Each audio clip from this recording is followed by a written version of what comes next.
Ocelot OK. Macchina che esce dalla curva e si mette sul rettilineo delle tribune, inizia a prendere gradatamente velocità il mezzo meccanico. Alla chiusura delle ali c'è lotta per il comando con all'esterno parte forte il numero 6 di Innocenzo Duc con di dentro Morales che parcheggia in seconda posizione. A seguire Olifante Jet, insiste Innocenzo che sfila al comando, quarta posizione per October PF. Primo riferimento cronometrico in 15:03 ora. Morales rompe gli indugi, va a chiedere strada ad Innocenzo Duc che sembra volergliela concedere. Disco verde per Morales che sfila al comando. 400 in 31:08 da parte del leader, del nuovo leader.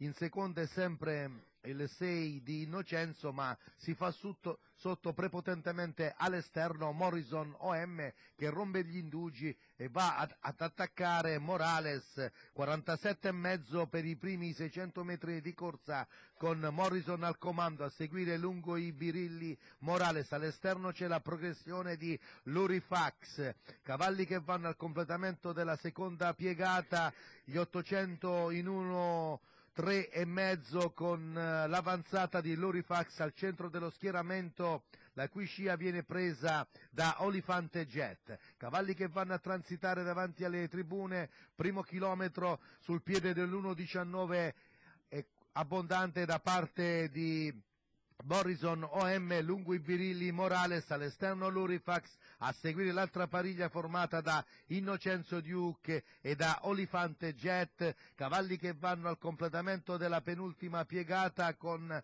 sempre Morrison a comandare. Ora scappa via Olifante Jet, inizia progressione all'esterno in terza ruota per Olifante con Morrison che è ancora saldo leader.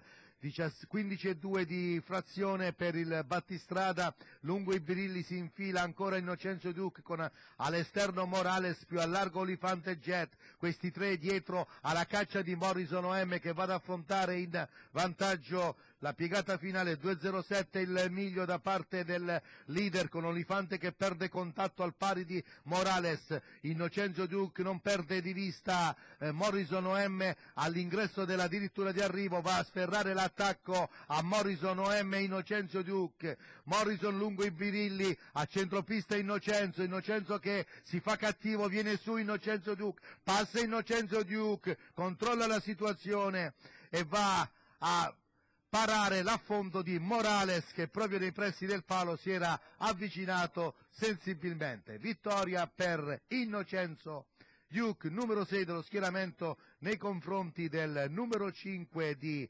Morales. Per la terza moneta sono molto vicini 3 cavalli, per cui aspetterei il responso ufficiale del giudice d'arrivo. 2,45,9 il tempo totale, 1,19 ragguaglia al chilometro, l'ultimo quarto in 31,4 la vittoria per Innocenzo Duc, Francesco Pettinari, 7,82 la quota al tot nazionale. È tutto, la linea allo studio.